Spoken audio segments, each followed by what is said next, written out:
Alabama gets rematch it wanted against Clemson in the college football playoff. Tuscaloosa, Alabama, for 1 year, across 2 cell phones and with 2 pictures, Alabama quarterback Jalen Hurts has been thinking about Clemson. As the wallpaper on one phone, with the picture popping up every time Hurts checked the time, his texts or the weather, Clemson's on-field celebration after last winter's thrilling last-second win.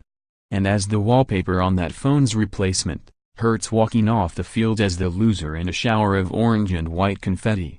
"It's definitely a motivating factor, and it's always been," he said. "Some teams take losses easier than others, typically those teams to whom losing is common. To Alabama, losing is anything but common. Losing in college football's deciding game is even more uncommon still. Clemson has won on Alabama. It drove the Tide.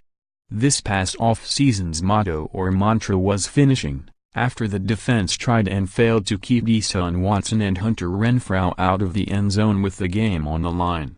Keeping up, can the Alabama's offense score with Clemson?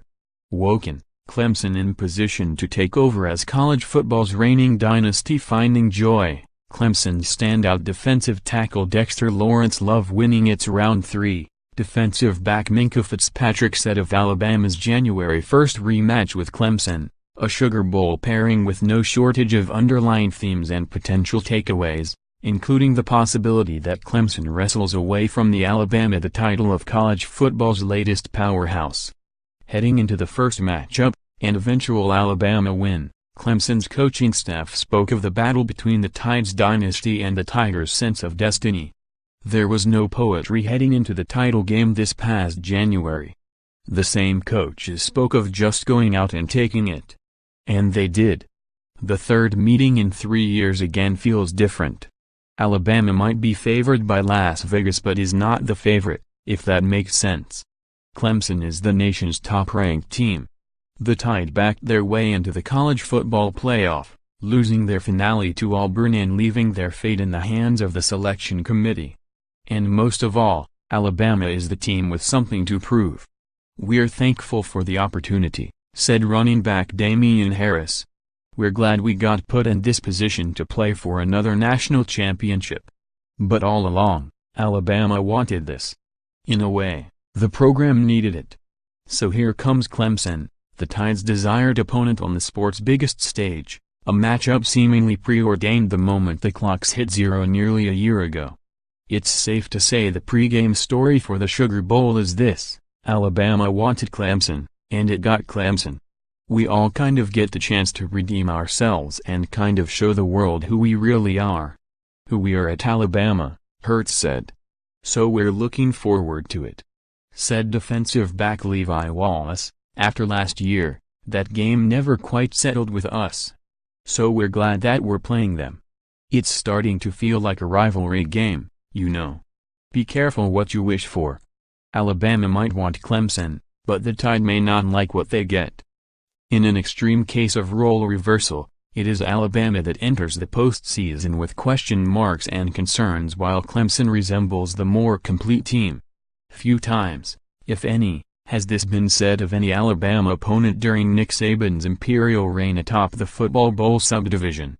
The Alabama offense has cleaned up against the many inferior opponents on its schedule but sputtered against top-level defenses, as in wins against Florida State and LSU and in the loss to rival Auburn.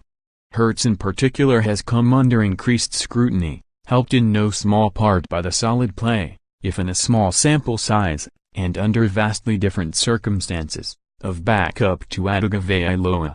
Though first in the FBS in yards allowed per play and second in rushing yards given up per carry and total yards allowed per game, the Alabama defense faces its own make-or-break moment, largely because of injuries. No personnel grouping is in worse shape than linebacker, which lost another projected starter when freshman Dylan Moses, the leading tackler against Auburn, injured his foot during practice earlier this month. The personnel losses have taken their toll. After allowing none of its first 6 Southeastern Conference opponents to score more than 19 points, Alabama's defense allowed at least 24 points to Mississippi State and Auburn to close the regular season. Not since 2014 had the Tide allowed at least 20 points in back-to-back games against conference competition. It's a telling late-season development, if largely because of the high standard Alabama has set for itself. Then there's Clemson. Steady Clemson, except against Syracuse.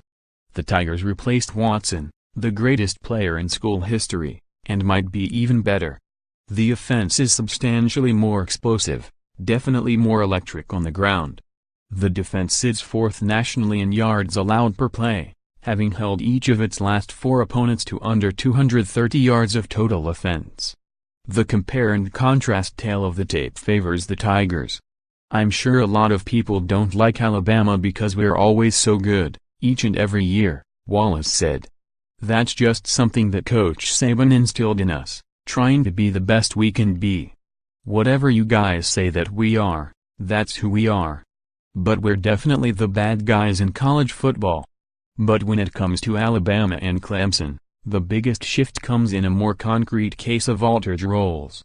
It's not just that the marquee lists the Tigers first, followed by the Crimson Tide. It's that Alabama is the hunter and not the hunted. You'd hesitate to say the underdog, but it's close.